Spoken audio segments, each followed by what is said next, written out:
સુશાસનના 12 વર્ષ 12 લાખ વૃક્ષો અંતર્ગત હરિયાળુ છોટાઉદેપુર અભિયાનનો પ્રભારી મંત્રી ડૉક્ટર મનીષાબેન વકીલની પ્રેરક ઉપસ્થિતિમાં ભવ્ય પ્રારંભ।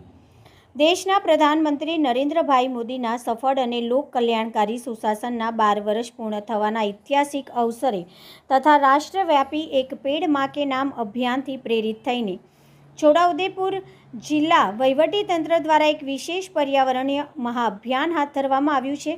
જિલ્લામાં સુશાસનના 12 વર્ષ 12 લાખ વૃક્ષોના સંકલ્પ સાથે હરિયાળુ છોટાઉદેપુર અભિયાનનો વિધિવત પ્રારંભ મહિલા અને બાળ કલ્યાણ તેમજ સામાજિક ન્યાય અને અધિકારિતા વિભાગના રાજ્યમંત્રી અને જિલ્લાના પ્રભારી મંત્રી ડૉક્ટર મનીષાબેન વકીલના હસ્તે કરવામાં આવ્યો હતો।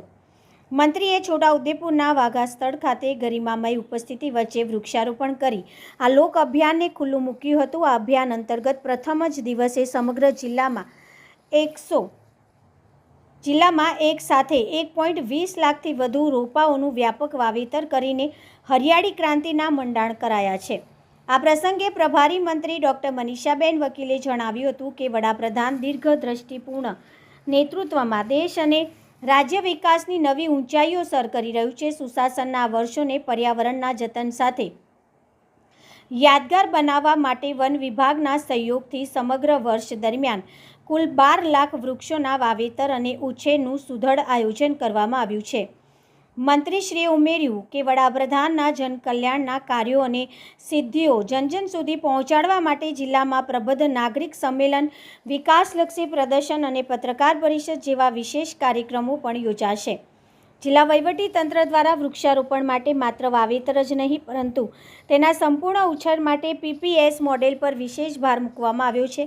સ્થાનિક પર્યાવરણને મહત્તમ લાભ મળે તે હેતુથી ગુણવત્તાસભર ભારતીય પ્રજાતિઓ જેવી કે લીમડો, વડ, પીપળો, અર્જુન આંબો, જામુન, ગરમાળો, કરંજ, વાંસ અને બોર જેવા રોપાઓની પ્રાથમિકતા આપવામાં આવી છે। વૃક્ષોનો સર્વાઇવલ રેટ 90%થી વધુ હાંસલ કરવા માટે 3, 6 અને 12 માસના અંતરે વિશિષ્ટ સર્વાઇવલ ઓડિટ કરવામાં આવશે। આ ઉપરાંત દરેક રોપાયેલા છોડ માટે લાભાર્થીનું નામ, મોબાઈલ નંબર, સંસ્થા, વૃક્ષની પ્રજાતિ અને ફોટોગ્રાફ સાથેનો એક સેન્ટ્રલાઇઝ્ડ ડિજિટલ ડેટાબેઝ તૈયાર કરવામાં આવશે। આ મિશનમાં જનભાગીદારી વધારવા માટે એક વૃક્ષ અનેક સંરક્ષણ અભિયાન શરૂ કરાશે, જેમાં શાળાઓ અને સરકારી કચેરીઓમાં ગ્રીન એમ્બેસેડરની નિમણૂક કરી તેમને જરૂરી તાલીમ અપાશે। શિક્ષણ, પંચાયત, આરોગ્ય અને આદિજાતિ વિકાસ જેવા વિવિધ વિભાગો વચ્ચે સંકલન સાધીને વાવેતર માટે યોગ્ય સ્થળોનું ડિજિટલ મેપિંગ કરવામાં આવશે। આ કાર્યક્રમમાં જિલ્લા પંચાયતના પ્રમુખ ઉપેન્દ્રભાઈ રાઠવા, સાંસદ જસુભાઈ રાઠવા, ધારાસભ્ય સર્વે રાજેન્દ્રસિંહ રાઠવા, અભયસિંહ તડવી, જયંતિભાઈ રાઠવા, જિલ્લા કલેક્ટર ગાર્ગી જૈન, જિલ્લા વિકાસ અધિકારી સચિન કુમાર, જિલ્લા પોલીસ અધિક્ષક ઇમ્તિયાઝ શેખ તેમજ વન વિભાગના ઉચ્ચ અધિકારીઓ અને સ્થાનિક પદ અધિકારીઓ મોટી સંખ્યામાં ઉપસ્થિત રહ્યા હતા। શેખ મુઝફ્ફર નઝર, છોટાઉદેપુર। જોરદાર તાળીઓથી વધાવી લઈએ। ખૂબ સ્વાગત છે આપ શ્રીનું। છોટાઉદેપુરનો ડ્રીમ પ્રોજેક્ટ 12 વર્ષને સમર્પિત હરિયાળુ છોટાઉદેપુર અભિયાન નું ઓપનિંગ થઈ રહ્યું છે ત્યારે પ્લાન્ટેશનનું આયોજન ઘણા ઉદેપુરની જનગત नमो समनंताय सहस्रमूर्ते संश्लेषम विश्वाधारम गगन सदृशम मेरी शांतिरापः शांतिरो सदैव शांतिः वनस्पतयः सहस्रशी रेखा पुरुषा सहस्राक्ष सहस्रपात सभो मिगुण सर्वं जदभूतं यच्चवाभ्यम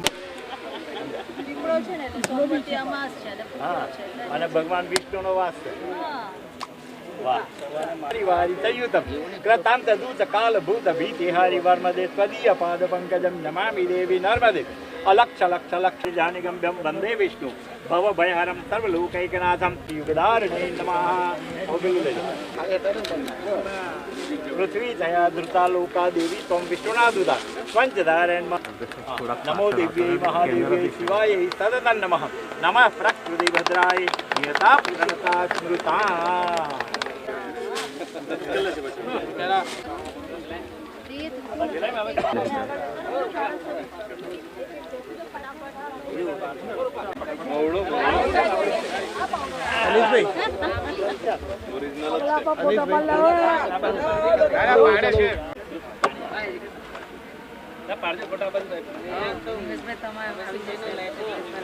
ધ્યાન રાખજો પહેલા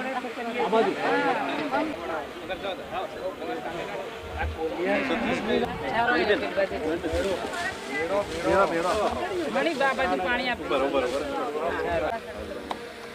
આ બાજુ જોઈ લો